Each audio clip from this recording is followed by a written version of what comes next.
Hello hello hello hello hello hello, my name is Ritesh. Okay, तो आप देख रहे हो, ठीक ना, डिचकू पिचकू। ओके, तो आज के इस लेक्चर में हम लोग क्लास 7 का सिलेबस देखेंगे, ठीक ना। क्लास 7 बिहार बोर्ड इन हिंदी, ठीक ना। हिंदी का जो सिलेबस है, ठीक ना, हिंदी नहीं, विज्ञान का जो हिंदी में सिलेबस है उसको हम लोग देखेंगे, ठीक ना। एक सेकंड में इसको ठीक कर लेता हूँ, ठीक ना। यहाँ पर मैंने लिखा हुआ है, देखो, क्लास 7 साइंस, उसके पाठ्यक्रम यानी कि सिलेबस को देखने वाले, ठीक ना। बिहार बोर्ड के जो भी स्टूडेंट है, ठीक ना, बिहार बिहार से जो भी स्टूडेंट है, ठीक ना, और एनसीईआरटी के बुक, ये एनसीईआरटी का बुक है, ठीक ना। इस एनसीईआरटी के बुक को जो भी फॉलो करता है, ठीक ना, या जिस भी बोर्ड में ये बुक यानी कि एनसीईआरटी क्लास 7 का ये बुक है, ठीक ना, हिंदी में, जिस बोर्ड का ये बुक है, मतलब ऐसे तो बिहार बोर्ड में ये चलता है, और अगर कहीं किसी स्टेट में, और स्टेट बोर्ड में अगर ये बुक चलता हो तो प्लीज़ इस मेरे चैनल को फॉलो करो, ठीक ना, सब्सक्राइब करो, और जितने भी आने वाले लेक्चर हैं उन सबको अटेंड करो, ठीक ना। और जो इतने भी लेक्चर आ चुके हैं उन सबको भी अटेंड करो, आपको बहुत ही ज़्यादा फ़ायदा होगा, ठीक ना, क्योंकि मैं सारे सवाल इस बुक से कराऊंगा, ठीक ना। ये यहाँ पे थोड़ा सा मतलब जिल्द लग गया है ऊपर से, ठीक ना, मतलब कवर रख गया है, बट कोई बात नहीं। यहाँ पे देखो इसके सिलेबस है, ठीक ना। ये कक्षा 7वीं की बुक है और हम लोग इससे सारे करेंगे, ठीक ना। चलो बस यहाँ पे जो सिलेबस लिखा हुआ है ना, मैंने उसको यहाँ पे लिख दिया है, मैं यहाँ पे आपको बताऊँगा, ठीक ना। पहला है जल और जंगल, ठीक ना। चलो, इतना काफ़ी हो गया। बिहार से जो भी स्टूडेंट है मस्ट वॉच, ठीक ना। तो ये मेरा लेक्चर पूरा का पूरा डेडिकेटेड है बिहार के बच्चों के लिए, और अगर आप लोग दूसरे राज्य के लिए है कोई बात नहीं, आप लोग भी देखो, अगर आपके ये बुक फॉलो कर रहे हो तो, ठीक ना, ये सिलेबस मिला लो, उसके बाद फॉलो करो, ठीक ना। चलो, और अगर आपका इसमें से कोई भी टॉपिक भी मैच करता है तो प्लीज़ आप लोग इस बुक को मेरे चैनल को फॉलो करो, इस वीडियो को फॉलो करो, ठीक ना। क्योंकि मैं अपने वीडियोज़ पर, मैं अपने लेक्चर में क्लास 7, क्लास 8, क्लास 9 और 10th, 11th, 12th, ठीक ना, और इसके आगे जैसे हो गया polytechnic in computer science and engineering, ठीक ना, एंड से ये सारे मेरे चैनल पे वीडियो जाएंगे, ठीक ना। इनसे अगर आप लोग कोई भी स्टूडेंट हो तो आप लोग प्लीज़ इसको वीडियो को देखो और मेरे चैनल पे बने रहो, सब्सक्राइब कर लो, ठीक ना। सबसे पहले हम लोग 7th क्लास के सिलेबस को कंप्लीट करेंगे, ठीक ना, जिसमें कि हम लोग साइंस और मैथ्स को कंप्लीट करेंगे, ठीक ना। उसके बाद हम लोग सोशल साइंस को भी कंप्लीट करेंगे इसके, ठीक ना। अगर मतलब पहले हम लोग साइंस को कवर करेंगे पूरा का पूरा, 18 चैप्टर है भाई, बहुत ज़्यादा, इसका बहुत ही ज़्यादा लार्ज सिलेबस है, ठीक ना, बहुत बड़ा सिलेबस है, ठीक ना। तो हम लोग पहले 7th क्लास के साइंस को कंप्लीट करेंगे, फिर मैथ्स को, उसके बाद सोचा जाएगा कि क्या करना है, ठीक ना। उसके बाद 8th क्लास में सारे सब्जेक्ट को हम लोग कंप्लीट करेंगे, ठीक ना। मैथ हो गया, साइंस हो गया, मतलब इंग्लिश हो गया, उसके बाद हिंदी हो गया, संस्कृत हो गया, उसके बाद है आपका सोशल साइंस हो गया, सब कुछ कंप्लीट करेंगे। 8th 9th 10th 11th में आपको बायो, 11th और 12th आपको physics chemistry bio and mathematics also, उसका भी लेक्चर कंप्लीट किया जाएगा, ठीक ना। चलो, तो आगे स्टार्ट करते हैं, ठीक ना। आगे स्टार्ट करते हैं अपने पढ़ाई को, ठीक ना। देखो, सिलेबस की हम लोग बात कर रहे हैं ना इस लेक्चर में, क्लास 7th के। ओके, क्लास 7th के हम लोग इस लेक्चर में सिलेबस की बात करेंगे। ओके, चलो देखो, सबसे पहला हम लोग पढ़ेंगे जल और जंगल के बारे में, ठीक ना। सबसे पहला क्या पढ़ेंगे? जल और जंगल के बारे में, जो कि हम लोग स्टार्ट ऑलरेडी कर चुके हैं। इसके 11 लेक्चर शूट हो चुके हैं और 10 लेक्चर अपलोड हो चुके हैं और 11वां अपलोड होने वाला है, ठीक ना। जल और जंगल, इसमें जल और जंगल के बारे में पढ़ेंगे और भोजन के बारे में पढ़ेंगे, ठीक ना। जल क्या होता है, जल का क्या उपयोग है, जल कैसे, मतलब क्या होता है जंगल, और जंगल के बारे में पढ़ेंगे, जंगल से हमें क्या लाभ है, क्या हानि है, जंगल हमारे लिए कैसे लाभदायक हो सकता है, या जंगल क्यों है धरती पर, जंगल को नहीं रहना चाहिए, जंगल कट जाए तो क्या होगा, सब कुछ देखेंगे, ठीक ना, सब कुछ। और इसमें देखेंगे जंतुओं में पोषण, ठीक ना, यानी कि जंतुओं में पोषण कैसे होता है, ठीक ना, वो सब इस वीडियो में हम लोग देखेंगे या चैप्टर 2 में हम लोग देखेंगे, ठीक ना। चैप्टर 2 में कि जंतुओं में पोषण यानी कि भोजन कैसे खाते हैं, उनमें पोषण यानी कि उनकी वृद्धि कैसे होती है, ठीक ना, सब कुछ देखेंगे इसमें। पोषण मतलब खाना, भोजन, ठीक ना, यानी कि उन्हें खाने का तरीका, क्या खाते हैं, ठीक ना। जैसे पोषण में हम लोग को ये आ जाएगा कि क्या क्या हम लोग खाते हैं, ठीक ना, और खाने का तरीका कैसा है, कैसे खाते हैं हम लोग, ठीक ना। तो ये सारे हम लोग दूसरे चैप्टर में कंप्लीट करेंगे, ठीक ना, भोजन के बारे में। उसके बाद तीसरा चैप्टर है ऊष्मा, ठीक ना। ऊष्मा, ऊष्मा क्या है? एक ऊर्जा का रूप है, ठीक ना, ऊर्जा का रूप है एक ऊष्मा, ठीक ना।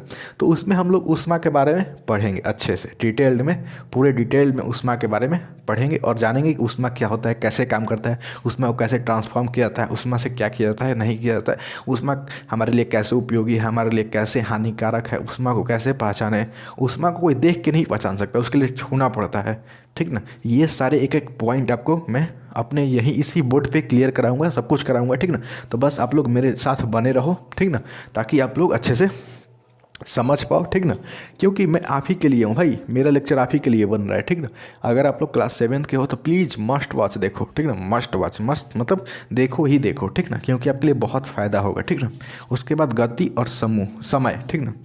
देखो मैं यहाँ पे 4 नंबर में बात करेंगे हम लोग गति के बारे में और समय के बारे में, ठीक ना। गति क्या होता है, गति कितने प्रकार की होती है, गति हमारे लिए लाभदायक कैसे है, घाटा कैसे है, गति की हमारी ज़रूरत क्यों है, मतलब गति को हमको ज़रूरत क्यों है, ठीक ना। गति मतलब गति से क्या लाभ हो सकता है, क्या क्या कर सकते हैं, ये सब इसके एक्सप्लेनेशन देखेंगे। और समय के बारे में भी हम लोग थोड़ा बहुत देखेंगे, ठीक ना। और देखो मेरे लेक्चर इसलिए फॉलो करो ना, मेरे वीडियोज़ या मेरा चैनल इसलिए देखो, इसलिए सब्सक्राइब करो, क्योंकि मैं सारे कंटेंट को मतलब लाइन बाय लाइन दूंगा आपको, ठीक ना। मतलब ये नहीं कि एक पॉइंट पढ़ा दिया और उसके बाद छोड़ दिया, नहीं, वैसे वाला नहीं होगा। मैं जल और जंगल जब चैप्टर स्टार्ट करूँगा ना, यानी कि इस बुक में जितना भी होगा मैं सब कुछ कवर करूँगा। और इसमें कुल कितने 18 चैप्टर्स है, मैं 18 का 18 chapter line by line cover करूँगा और उसका स्पेशल प्लेलिस्ट भी बना दूँगा, ठीक ना। जैसे ही वो प्लेलिस्ट में उसका प्लेलिस्ट मैं आपको बना के, ठीक ना, उसके इस चैनल जो ही वीडियो चल रहा है ना, उसके डिस्क्रिप्शन में दे दूँगा, ठीक ना। वहाँ से आप लोग उस प्लेलिस्ट के लिंक पर क्लिक करके, ठीक ना, आप लोग सारे वीडियोज़ को एक्सेस कर सकते हो एक ही साथ, ठीक ना, line by line, lecture wise lecture, यानी कि लेक्चर 1, लेक्चर 2, लेक्चर 3, लेक्चर 4, जिससे कि आपको कंटिन्यूअस वीडियो मिलेगा और आप सारे टॉपिक को अच्छे से पढ़ पाएंगे, ठीक ना। दूसरे चैनल पर क्या होता है कि वो लोग कंटिन्यूअस नहीं देते हैं, ठीक ना, यानी कि ब्रेक कर करके देते हैं। एक चैप्टर का दिए, कोई इस चैप्टर का दे रहा है, कोई सेकेंड चैप्टर का दे रहा है, कोई इस चैप्टर का दे रहा है, मतलब एक अच्छे वे में नहीं देता है सब लोग, ठीक ना। मतलब जैसे कि क्लास में हम लोग पढ़ते हैं ना कि पहले पहला चैप्टर पढ़ लिए, उसके बाद फिर सेकंड क्लास में गए तो दूसरा चैप्टर पढ़ रहे हैं, फिर तीसरा पढ़ रहे हैं, चौथा पढ़ रहे हैं, तो लाइन से मैं दूंगा, ठीक ना, जिससे कि आपको कहीं भी कोई और चैनल खोजने का ज़रूरत ना पड़े, कोई और किसी के पास जाने का ज़रूरत ही ना पड़े, मैं सब कुछ दे दूंगा, ठीक ना, जितना भी नीड है, ठीक ना। और एक और बात, आप लोग फेयर भी बनाना स्टार्ट करो, ठीक ना। जो भी मैं टॉपिक बताऊँ उसको फेयर में नोट डाउन करो, ठीक ना। क्वेश्चन देखो 2 तरह का कलम लो, 2 या 3 तरह का, ठीक ना। देखो कौन कौन कलम ले सकते हो, एक ब्लैक ले लो, ठीक ना, एक ब्लू ले लो और एक मैं बोलूँगा ग्रीन ले सकते हो, ठीक ना, ग्रीन। बाकी रेड और दूसरा कोई और कलर मत लो, क्योंकि यही 3 कलर जो है वो अच्छे कॉपी पर रहते हैं, ठीक ना, सालों साल रहते हैं।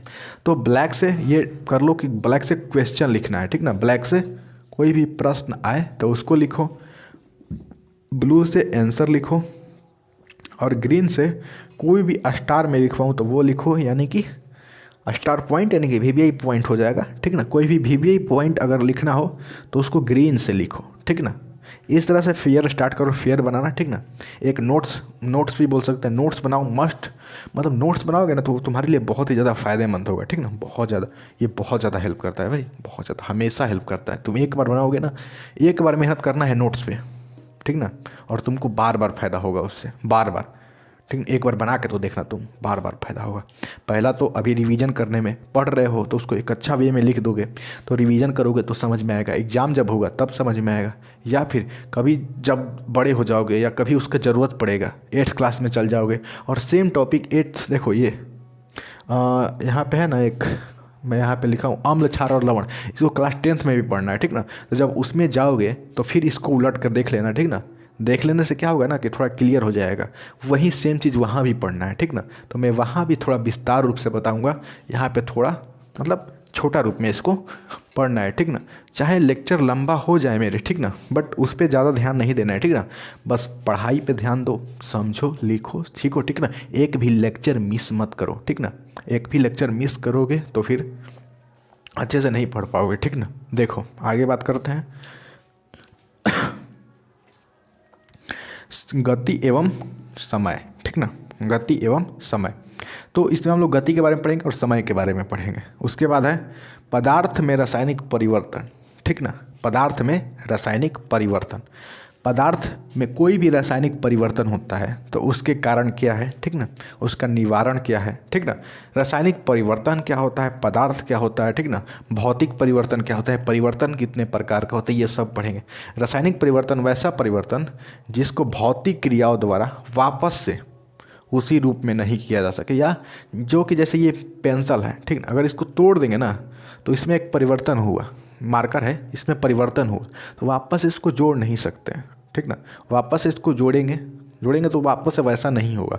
जो इसके एटम्स है यानी कि परमाणु है, वापस उसी जैसे है वैसे उस अवस्था में नहीं जा सकते हैं, ठीक ना। इसमें कुछ ना कुछ चेंजेस हो जाएंगे, तो ये बहुत रासायनिक परिवर्तन कहलाएंगे, ठीक ना। और भौतिक परिवर्तन ये होगा जैसे कि हम लोग पानी लिए, पानी से बर्फ़ बनाए, ठीक ना, और बर्फ़ से फिर पानी बन जाता है वो, यानी कि उसमें कोई परिवर्तन नहीं होता है, ठीक ना।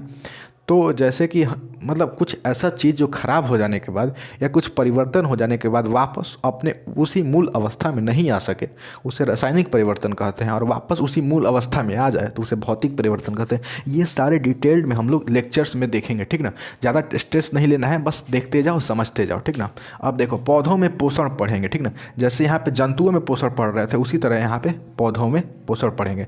सेम इसी को क्लास 10th के जीव विज्ञान में पढ़ना है, यानी कि बायोलॉजी में पढ़ना है, ठीक ना। जंतुओं के पोषण और पौधों में पोषण एक ही चैप्टर में, वो भी सेकंड चैप्टर में, ठीक ना। सेकंड या फर्स्ट चैप्टर में पढ़ना होगा, ठीक ना, वहाँ पे। ओके, उसके पौधों में पोषण यानी कि पौधे अपना भोजन कहाँ से प्राप्त करते हैं, ठीक ना। भोजन में क्या क्या लगता है, नहीं लगता है, भोजन उसके क्या लाभ होते हैं, क्या घाटा है, क्या नीड है, क्या ज़रूरत है, सब कुछ पौधा के बारे में पढ़ेंगे इसमें, पौधा के भोजन से बारे में। पोषण मतलब हो गया भोजन, ठीक ना, भोजन एक तरह से। उसके बाद हम लोग हवा पढ़ेंगे, आंधी पढ़ेंगे, तूफान पढ़ेंगे। हवा, आंधी, तूफान, हवा से ही आंधी होती है और हवा से ही तूफान होते हैं, ठीक ना। मतलब हवा से ही आंधी होती है और हवा से ही तूफान होते हैं। तो हवा से आंधी क्यों होती है और हवा से तूफान क्यों होता है, ठीक ना, ये सब हम लोग इस लेक्चर यानी कि 7th चैप्टर में कंप्लीट करेंगे। ओके, उसके बाद हम लोग ये पढ़ेंगे कि जलवायु क्या होती है। उसके बाद और उसके अनुकूलन यानी कि अनुकूलन के बारे में पढ़ेंगे और जलवायु के बारे में पढ़ेंगे, ठीक ना। अभी ये देखो, अभी समझ में ना आए, ठीक ना, बट कोई बात नहीं, सुनो ध्यान से, मैं कुछ भी बोलूँ तो उसको सुनो ध्यान से और उसको दिमाग में बैठा कर रखो, ठीक ना। अभी मैं जब चैप्टर 1 पढ़ा रहा हूँ ना तो आपको पूरे अच्छे से समझ में आ रहा होगा। जब चैप्टर 2 पढ़ाऊँगा तो वहाँ पर भी समझ में आएगा कि जंतुओं के पोषण क्या है, ठीक ना। उसके बाद जब ऊष्मा पढ़ाऊँगा तो वहाँ भी आपको समझ में आएगा। उसके बाद जब गति एवं समय पढ़ाऊँगा तो वहाँ भी आपको समझ में आएगा, ठीक ना। यहाँ पर हो सकता हो कि ऊपर ऊपर जाए, बट जो मैं बोलूँ उसको ध्यान लगा के सुन लो, ठीक ना, क्योंकि ये बहुत काम करता है भाई। क्योंकि यही आपको एक माइंड मतलब आइडिया देता है कि आपको कितना पढ़ना है इस चैप्टर में, ठीक ना, या इस किताब में, पूरे इस किताब में आपको कितना पढ़ना है, ये सब यहीं से पता चलता है, ठीक ना। ये लेक्चर इंट्रोडक्शन लेक्चर भी बोल सकते हैं, इस बुक का इंट्रोडक्शन, ठीक ना, इस बुक के साथ आपका परिचय, ठीक ना, कि इसमें हम लोग को क्या पढ़ना है। और जो फेयर बनाना तो सबसे पहले सिलेबस ही लिखा जाता है, ठीक ना। उसके बाद चैप्टर नंबर 1 हेडिंग दो और देन उसके क्वेश्चन आंसर करो, ठीक ना, प्रैक्टिस करो। उसके बाद हम लोग 9th चैप्टर में पढ़ेंगे, ठीक ना, गंदे जल का निपटान, ठीक ना, गंदे जल का निपटान पढ़ना है। 9th चैप्टर में गंदे जल का निपटान पढ़ना है, यानी कि कोई भी गंदा जल है तो उसको निपटान कर दिया जाए, यानी कि उसको ख़त्म कर दिया जाए, उसको साफ़ कर दिया जाए, ठीक ना। इस तरह से कुछ हम लोग पढ़ेंगे, ठीक ना, गंदे जल का निपटान, ये सब कुछ इसमें पढ़ना होता है। ओके, चलो आगे बढ़ते हैं। थोड़ा सा कैमरा एडजस्ट कर लेते हैं। ओके, थोड़ा सा प्रॉब्लम हो गया है इसमें।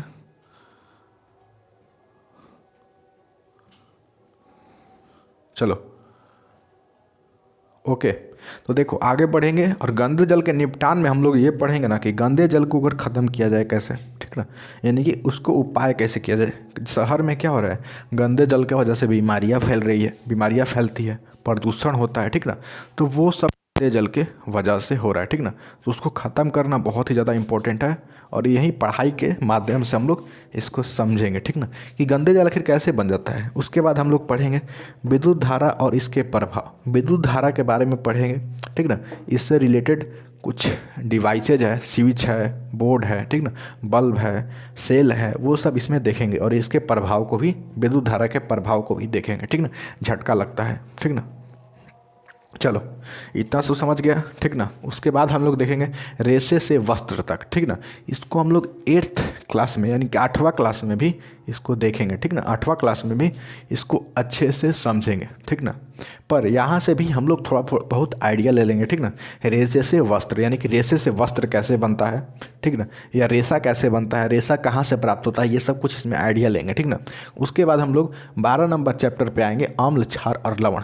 सेम यही चैप्टर का नाम आपको 10वीं क्लास में भी मिलेगा, ठीक ना, रसायन शास्त्र के 2nd चैप्टर में, ठीक ना। और ये वाला सेम तीसरा या चौथा चैप्टर मिलेगा आपको 8वां क्लास सेम। उसके बाद मिट्टी, मिट्टी क्या होती है, ठीक ना। मिट्टी आप लोग तो जानते ही होंगे मिट्टी, ठीक ना, इसमें आपको बताने वाली ज़रूरत नहीं है, मिट्टी के बारे में सब कुछ एवरीथिंग पढ़ेंगे इसमें, ठीक ना। उसके बाद ये अम्ल क्षार थोड़ा सा मैं आपको बता दूँ, ठीक ना। रेशे, ये वस्त्र इसमें कैसे बनते हैं यानी कोई कपड़ा कैसे बनता है, ठीक ना, उसके बारे में पढ़ेंगे। और अम्ल क्षार लवण में हम लोग पढ़ेंगे अम्ल क्या होता है, क्षार क्या होता है और लवण क्या होता है। ये दोनों जब मिलते हैं ना तो लवण बनता है, और कैसे बनता है ये सब जानेंगे, ठीक ना। अम्ल क्या होता है, अम्ल मतलब जो खट्टा लगता है, क्षार मतलब जो कड़वा लगता है, जो खट्टा लगे उसे अम्ल कहते हैं, जो कड़वा लगे उसे क्षार कहते हैं, ठीक ना। और जो उदासीन हो यानी कि जो खट्टा कड़वा ना लगे, ठीक ना, जिसका कोई स्वाद ना हो उसे लवण कहते हैं, ठीक ना। आगे देखो मिट्टी, मिट्टी के बारे में हम लोग पढ़ेंगे, मिट्टी से पौधा कैसे उगता है या मिट्टी में क्या क्या होते हैं, ठीक ना। मिट्टी में सूक्ष्म जीव भरे होते हैं, ये सब मिट्टी के बारे में डिटेल्ड में स्टडी करेंगे, ठीक ना। चलो आगे देखो। उसके बाद हम लोग पढ़ेंगे पौधों में संवहन, ठीक ना। पौधों में संवहन पढ़ेंगे, पौधों में यानी कि संवहन कैसे होता है, ठीक ना। संवहन कहने का मतलब है ना कि पौधों में पानी, देखो पानी धरती के अंदर से निकलता है उसके जड़ों द्वारा यानी कि जाइलम उत्तक, वहाँ पे जाइलम उत्तक होता है, और वो पूरे पेड़ के हर एक भाग तक जल पहुँचाता है। और फ्लोएम उत्तक क्या करता है, जो भोजन बनता है ना पत्तियों में उसको लेता है और उसको पौधे के हर एक भाग तक पहुंचाने का काम करता है, ठीक ना। देखो अभी मैं थोड़ा बहुत आइडिया आपको दे रहा हूँ, ठीक ना, लेकिन जब इसको पढ़ेंगे ना तो आपको कंप्लीट समझ में आ जाएगा, ठीक ना। अभी अगर समझ में नहीं आए तो स्ट्रेस नहीं लेना है, टेंशन में नहीं आ जाना है कि भाई सर क्या पढ़ा रहे हैं समझ में नहीं आ रहा है, या फिर सर अच्छा नहीं पढ़ा रहे हैं, ठीक ना। मेरे ये वाला लेक्चर देखो, इसलिए मैंने 10 लेक्चर 11 लेक्चर करवा दिए है, ठीक ना। 11वां अपलोड नहीं हुआ है बट अपलोड हो जाएगा, ठीक ना। इससे ये जो मैं अभी बोल रहा हूँ ना, ये वाला पहले हो सकता है नहीं तो वो वाला पहले हो सकता है, कुछ भी हो जाए पर होगा ज़रूर, ठीक ना। तो देखो जल और जंगल के बारे में पढ़ेंगे, ओके। उसके बाद देखो पौधों में संवहन पढ़ेंगे, ठीक ना। उसके बाद जीवों में श्वसन पढ़ेंगे, ठीक ना। जीवों में श्वसन, श्वास कैसे लेते हैं हम लोग, अभी देखो अभी मैं सांस ले रहा हूँ, आप भी सांस ले रहे हो, ठीक ना। तो वो श्वसन के बारे में पढ़ेंगे कि श्वसन में क्या क्या होता है, फेफड़ा होता है, ये होता है, ये सब सांस में नाक आता है, ये क्या होता है, ब्लड, RBC, WBC सब कुछ पढ़ेंगे इसके बारे में डिटेल्ड में। उसके बाद हम लोग प्रकाश के बारे में पढ़ेंगे जो कि क्लास 7th में भी पढ़ना है, उसके बाद 8वां क्लास में भी पढ़ना है, उसके बाद आपको 10th में तो अच्छे से पढ़ना है, ठीक ना। 9 क्लास में प्रकाश नहीं मिलेगा, प्रकाश के बदले आपको ध्वनि देखने को मिलेगा। सेम रूल अप्लाई होता है, दोनों एक ही चीज़ है, ठीक ना। तो 9th में आपको ध्वनि देखने को मिलेगा फिजिक्स के लास्ट चैप्टर में, ठीक ना। तो अभी 9th में नहीं जाते हैं, अभी यहीं पे रहते हैं, प्रकाश पढ़ेंगे। और यहाँ पढ़ेंगे तो हम लोग को 8वां क्लास में भी काम करेगा क्योंकि वहाँ भी डिटेल में पढ़ना है। और 10वीं क्लास में तो खैर 2 चैप्टर ही इसी के नाम है, ठीक ना। तीसरा चैप्टर भी इसी के नाम है, 3 चैप्टर प्रकाश से ही है, बहुत इंपॉर्टेंट है और इससे सवाल पूछे जाते हैं, ठीक ना। तो देखो यहीं से आपको बोर्ड की तैयारी करना चालू कर देना है, ठीक ना। जो ये सोचते हैं कि 10वां में जाकर बोर्ड की तैयारी करेंगे वो नहीं कर पाते हैं, वो अच्छे नंबर नहीं ला पाते हैं। जो टॉप करते हैं ना वो 6th क्लास या 7th क्लास से ही बोर्ड की तैयारी कर देते हैं, करना चालू कर देते हैं। इसलिए मेरे साथ पढ़ो, समझो, सीखो, ठीक ना, और यहीं से बोर्ड का तैयारी करो। मैं आपको बोर्ड लेवल का तैयारी कराऊंगा, ठीक ना। या फिर अगर आप लोग क्या बोलते हैं, नवोदय का एग्ज़ाम देना चाहते हो, सैनिक स्कूल या नवोदय, बहुत सारे तरह के गवर्नमेंट स्कूल्स होते हैं जो आपको फ्री में एजुकेशन देते हैं, तो उनके लिए आपको एंट्रेंस एग्ज़ाम देना पड़ता है, फॉर्म भरना पड़ता है, ठीक ना। तो वहाँ भी आप लोग ये सब अप्लाई कर सकते हो। मैं आपके सारे हर एक कुछ जो भी आप लोग कहीं से भी कुछ भी एग्ज़ाम दे रहे हो, ठीक ना, SSC, DRDO, BPSC, UPSC, Bihar police, Bihar board, CRPF, ठीक ना, जो भी कुछ भी हो, आप लोग अगर आपके सिलेबस में ये चैप्टर, इसमें से एक भी चैप्टर है, तो मैं जिस भी चैप्टर को उठाऊंगा, जैसे कि प्रकाश, तो प्रकाश के जितने भी टर्म्स हैं वो सब टर्म्स को मैं ख़त्म करूंगा, ठीक ना। हाँ, डिटेल में टर्म्स में नहीं ख़त्म करूंगा, क्योंकि इस बुक में जो भी है ना मैं वहीं ख़त्म करूंगा, ठीक ना। डिटेल में कब ख़त्म करूंगा? क्लास 10वीं में, ठीक ना। क्लास 10वीं में मैं इस तरह से ख़त्म कर दूंगा कि उसके बाद आपको प्रकाश कहीं उससे एक्स्ट्रा नहीं पढ़ने को मिलेगा, ठीक ना, कहीं भी कैसा भी क्लास हो। लेकिन अभी आप क्लास 7th में हो तो क्लास 7th के लेवल से ही आपको पढ़ाऊंगा और थोड़ा सा हाई लेवल कर दूंगा, ठीक ना, ताकि आप लोग मेंटेन करके चलते रहो, ठीक ना। मेंटेन यानी कि ज़्यादा भी ना लगे और कम भी ना लगे और बराबर भी ना लगे, इस तरह से। बराबर तो रहेगा ही नहीं, बराबर लगेगा नहीं, लेकिन थोड़ा सा ज़्यादा रहेगा। ओके, चलो उसके बाद हम लोग पढ़ेंगे पौधों में जनन, ठीक ना, पौधों का जनन कैसे होता है, ठीक ना। और सेम उसके उल्टा हम लोग 8वां क्लास में जंतुओं में जनन देखेंगे, ठीक ना। इसी में देखो जंतुओं में पोषण भी देख लेंगे, पौधों में पोषण भी देख लेंगे, ठीक ना। पौधों में जनन कैसे होता है, यानी कि उसका एक पौधा से दूसरा पौधा कैसे बनता है, या पौधों पर फल कैसे लगते हैं, फूल कैसे लगते हैं, ठीक ना, वो सब इसमें देखेंगे, ठीक ना, पौधों में जनन। और सेम उसके तरह जंतुओं में जनन देखेंगे। जंतुओं में जनन देखने का मतलब एक जंतु से कोई दूसरा जंतु कैसे पैदा होता है, उसमें क्या क्या होता है, क्या क्या भाग लेता है, ये सब हम लोग इसमें देखेंगे, ठीक ना, पौधों में जनन में। उसके बाद हम लोग देखेंगे जंतुओं में रक्त परिसंचरण एवं उत्सर्जन, यानी कि रक्त परिसंचरण, यानी कि हम लोग के बॉडी, पूरे बॉडी में रक्त बह रहा है, ठीक ना, क्या हो रहा है, रक्त बह रहा है। देखो यहाँ पे नस है, तो नस में पूरे बॉडी में हम लोग का रक्त बह रहा है। और उत्सर्जन का भी काम हम लोग करते रहते हैं, ठीक ना, यानी कि सुबह सुबह उत्सर्जन मतलब शरीर के खराब पदार्थों का, या जिस पदार्थ का ज़रूरत नहीं है, ठीक ना, उस पदार्थ को बाहर निकाल देना, शरीर से बाहर निकाल देना, उसे उत्सर्जन कहते हैं, ठीक ना। जैसे हम लोग सांस के द्वारा कार्बन डाइऑक्साइड बाहर निकाल रहे हैं, ठीक ना, बाहर निकाल रहे हैं ना, तो ये क्या हो जाएगा, ये भी उत्सर्जन ही कहलाएगा। क्यों? हम लोग कार्बन डाइऑक्साइड को बाहर निकाल रहे हैं तो उसकी हम लोग को ज़रूरत नहीं है, तो जिसको वैसा पदार्थ जिसको शरीर का हमारी ज़रूरत नहीं है या काम लायक चीज़ नहीं है, तो हम लोग उसको बाहर निकाल देते हैं, ठीक ना, जिससे उत्सर्जन कहा जाता है, ठीक ना, जिसे क्या कहा जाता है, उत्सर्जन कहा जाता है, ठीक ना। सेम उसी तरह हम लोग बाथरूम में भी जाते हैं तो वहाँ पर भी उत्सर्जन करते हैं, ठीक ना, क्योंकि उस चीज़ को हम लोग को ज़रूरत नहीं होती है, जो ज़रूरत नहीं होती है तो उसे हम लोग निकाल देते हैं, ठीक ना, ताकि हम लोग का जो हेल्थ है वो अच्छा रह सके या बॉडी मेंटेन में रह सके, ठीक ना, या हम लोग कुछ बाहर से एक्स्ट्रा ले सके, ठीक ना। भोजन करते हैं तो उसको भोजन को निकालना भी तो ज़रूरी है ना। भोजन करते हैं क्यों? क्योंकि एनर्जी चाहिए, और जब एनर्जी मिल जाती है तो हम लोग उसको निकाल देते हैं, ठीक ना। चलो, तो आई होप अभी आप लोग पूरा ओवरव्यू ले लिया, ठीक ना। ये ओवरव्यू था पूरे 7वीं के सिलेबस के बारे में, ठीक ना, सिलेबस के ओवरव्यू था। तो आई होप अभी आप लोग समझ गए होंगे, ठीक ना। पूरा ये था 7वीं का क्लास का, 7th क्लास बिहार बोर्ड, ठीक ना। ओके, चलो, तो आई होप आप लोगों को समझ में आया होगा। अगर समझ में नहीं आया तो प्लीज़ लेक्चर दोबारा देखो, और अगर मेरा लेक्चर अच्छा लगा ना, अच्छा लगो तो प्लीज़ सब्सक्राइब करो, ठीक ना, और थोड़ा सा शेयर वेयर कर दो, ठीक ना, ताकि थोड़ा सा हम भी मोटिवेटेड फील करें, ठीक ना। देखो रियल में बोल रहा हूँ, ठीक ना, अगर आप लोग मेरे को हेल्प करोगे तो मेरे को भी थोड़ा सा मोटिवेशन फील होगा। मैं भी आपके लिए इससे भी अच्छे से अच्छा लेक्चर बनाने का प्रयास करूँगा। एक एक टर्म्स को आपको इजीली या आसान से आसान भाषा में मेहनत करके आपको समझाने का प्रयास करूँगा, ठीक ना, ताकि आप लोग हर एक टॉपिक को अच्छे से समझ जाओ। और अगर कहीं भी लिखने के लिए आए या कहीं भी पूछा जाए, कहीं भी ऑब्जेक्टिव सवाल बनाने के लिए आए, तो आप लोग अच्छे से बना दो, ठीक ना, ताकि अच्छे से बना दो। बस मेरा यही मकसद है कि आप लोग हर एक एग्ज़ाम में अच्छा मार्क्स स्कोर करो, ठीक ना। और अगर कोई पूछे कहीं भी, आपको इसमें कहीं भी आपको डाउट ना रहे, बस आपका पूरा सिलेबस कंप्लीट कर दिया जाए, ठीक ना। चलो देखो, मेरे पास देखो जितना हो सकेगा मैं आपके कंप्लीट करूँगा, ठीक ना। बस हिंदी तो मतलब चलो ठीक है, समझ गया ना। तो बस इस लेक्चर को यहीं पे ख़त्म कर देते हैं। ओके, मिलेंगे नेक्स्ट लेक्चर में, ठीक ना। अगले लेक्चर में मतलब मेरा लेक्चर जो होगा, आप लोग तो अभी जल और जंगल का पहला लेक्चर देखना, ठीक ना। लेकिन अभी मेरा लेक्चर नंबर 12 इसका चलने वाला है, मतलब मैं उसका शूट करूँगा, ठीक ना। और हो सकेगा तो जल और जंगल ख़त्म होने वाला है, ठीक ना। आपको लग रहा होगा ना कि भाई ये जल और जंगल का 12 को लेक्चर कैसे हो गया, 12-13 को कैसे हो गया, ठीक ना। 12 और 13 को में ख़त्म हो जाएगा। देखो मैं आपको बता दूं कि जल और जंगल जब मैं पढ़ा रहा था ना, तो थोड़ा इधर उधर का टॉपिक भी मैं ले लिया था, ठीक ना। उसमें आपको क्लास 10वीं के भी टॉपिक मिल जाएंगे, पर उसको इग्नोर करना है और जो भी मैं उसमें बताया हूँ वो सब पढ़ना है आपको, ठीक ना। और पढ़ के उसका नोट्स बना लेना है, फेयर बना लेना है, ताकि आपको जब भी ज़रूरत पड़े तो आप लोग उसको देखो। एग्ज़ाम कहीं भी कभी भी आपका नोट्स का ज़रूरत पड़ सकता है, ठीक ना। इसलिए नोट्स बनाओ और अच्छे से उसको रखो, ठीक ना, ताकि आपको हमेशा काम करे। ओके, चलो तो लेक्चर सारे अटेंड करना, सारे हम लोग करीब करीब 100 लेक्चर में तो सब कुछ कंप्लीट करिए देंगे, ठीक ना। चलो टाटा, मिलेंगे नेक्स्ट लेक्चर में।